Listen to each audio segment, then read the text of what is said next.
ایک دوسرے کی مسجدوں میں نہیں جاتے ہو، ایک دوسرے کے پیچھے نمازیں نہیں پڑھتے ہو،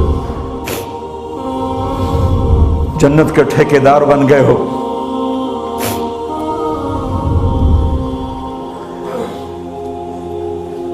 میرے نبی تو عبداللہ بن ابی کا جنازہ پڑھانے کھڑے ہو گئے تھے،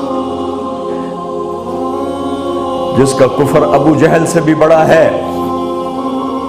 ابو جہل اوپر کی دوزخ میں، عبداللہ بن ابی سب سے نیچے کی دوزخ میں ہے۔ ان کے بیٹے آئے، یا رسول اللہ میرا باپ مر گیا ہے، اپنا کرتا دے دیں گے میں اس کو کفن دے دوں؟ آپ نے کہا لے لو۔ کرتا اتار کے دے دیا۔ آپ کہتے بدبخت منافق، دفع ہو جا۔ کہ یا رسول اللہ آپ جنازہ پڑھائیں گے؟ کہاں پڑھاؤں گا؟ باقی منافقوں کا تو کسی کو پتہ نہیں تھا سوائے اللہ کے نبی کے، لیکن عبداللہ بن ابی کا منافق ہونا تو سب کو معلوم تھا۔ آپ جنازے کے لیے عمر سامنے آ گئے، یا رسول اللہ یہ کون ہے؟ تو مجھے پتا ہے کون ہے، تو آپ اس کا جنازہ کیوں پڑھا؟ کہ شاید اللہ معاف کر۔ کہ عمر پیچھے ہٹ جا، مجھے پتا ہے یہ کو، میرے اللہ نے کہا ہے تو ان کے لیے دعا کر یا نہ کر، میں معاف نہیں کروں گا، میں کرتا ہوں شاید اللہ معاف کر دے۔ پھر فرمایا کہ میرے اللہ نے کہا اگر تو 70 دفعہ بھی ان کے لیے دعا کر تو میں معاف نہیں کروں گا۔ اگر میرا اللہ کہتا اے میرے محبوب اگر آپ 70 دفعہ اس کے لیے دعا کریں گے تو میں معاف کر دوں گا، تو میں اس کم بخت کا 70 دفعہ جنازہ پڑھا دیتا۔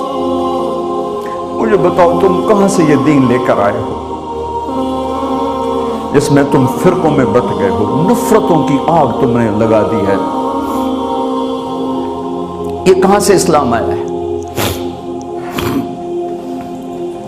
میں تمہیں اللہ اس کے رسول کا واسطہ دیتا ہوں، امت بن کے رہو، مسلم بن کے رہو، کوئی گنجائش نہیں، اپنے اپنے عقیدے پر پکے رہو، دوسرے کے لیے گنجائش رکھو۔ کیوں اس قدر ظلم و ستم ڈھائے ہوئے ہیں؟ میں نیا تبلیغ میں گیا، کالج سے نکلا، ہماری جماعت ایک گاؤں میں گئی، ایک مسجد میں، تو امام صاحب آئے، ہمیں ماں بہن کی گالیاں دی اور ہمارے بستر اٹھا کے باہر مسجد دھوو، کتے اندر واڑا ہے۔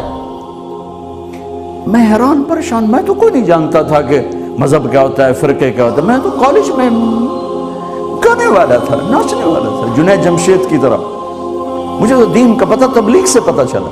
میں حیران پریشان کہ یہ مولانا صاحب کہہ رہے ہیں کہ یہ گستاخ رسول ہیں، اور مسجد دھو دو باہر کھڑے ہو، یہ مسجد میں کھڑے ہو کر ماں کی گالی دے رہے ہیں، بہن کی گالی دے رہے ہیں، تو پھر معیار دین کیا ہے؟ اتنی نفرت، اس قدر دوریاں۔ اگر ہم کافر تھے تو ہمیں گلے سے لگاتے، ہمارے نبی کی طرح ہمیں کھانے کھلاتے، ہمیں پانی پلاتے، پھر ہمیں بات سمجھاتے، لیکن ماں بہن کی گالیاں، مسجد میں کھڑے ہو کر، امام مسجد۔ ہم پنجاب کے زمیندار ہیں، گالی دینا ہماری سرشت میں ہے، لیکن مسجد میں کانپ جاتے تھے کہ کسی کو الو کا پٹھا بھی کہہ دیں۔ ہمارے بزرگ بڑے بھی بہت گالیاں نکالتے تھے، لیکن مسجد میں کسی کو ضرورت نہیں ہوتی تھی کہ وہ میرے والد مرحوم خود بہت غصے والے بڑے سردار آدمی تھے، تو تھوڑی تھوڑی بات پہ مار پٹائی گالیاں، لیکن میں نے نہیں اپنے باپ کو مسجد میں سنا غصے میں بھی کسی کو گالی دیتے ہوئے ماں بہن کی گالیاں نکالو۔ استاد یہ کہہ رہے ہیں کہ یہ گستاخ رسول ہیں، ہم یہ کافر ہیں، ان کو نکال دو، کتے آ گئے، مسجد دھوو۔ میرے نبی کے دور میں تو کافر آ کے مسجد میں رہتے تھے۔ میرے بھائیوں، جو میں عرض کر رہا ہوں، میں اپنا دکھڑا بیان کر رہا ہوں، اس کی سنگینی کو سمجھو۔ یہ پاؤنڈ ڈالر نہیں بچائیں گے جب ہم آپس میں ٹوٹ جائیں گے۔ اللہ نے مجھے دنیا میں پھرنے کا موقع دیا، بار بار دیا، اسی تبلیغ کے سلسلے میں۔ سب سے زیادہ میں اسپین میں جا کے دکھی ہوا، اور میرا دکھ یہ نہیں تھا کہ ہماری یہاں 800 سال حکومت تھی اور ختم ہو گئی، میرا دکھ یہ تھا، میں اس پہ رویا مسجد قرطبہ میں کہ جس وجہ سے اسپین تباہ ہوا وہ ساری وجہ میرے دیس پاکستان میں موجود ہے اس وقت، اور ہوش نہیں ہے کسی کو۔ مذہب پر لڑائی، سیاست پر لڑائی، دین پر نفرت، سیاست پر نفرت، قوم پہ نفرت، صوبے پہ نفرت، پیشے پہ نفرت، نفرت نفرت نفرت۔ میرے نبی نے پوچھا اسلام کا سب سے مضبوط عمل کیا ہے؟ صحابہ نے کہا نماز، آپ نے کہا نہیں۔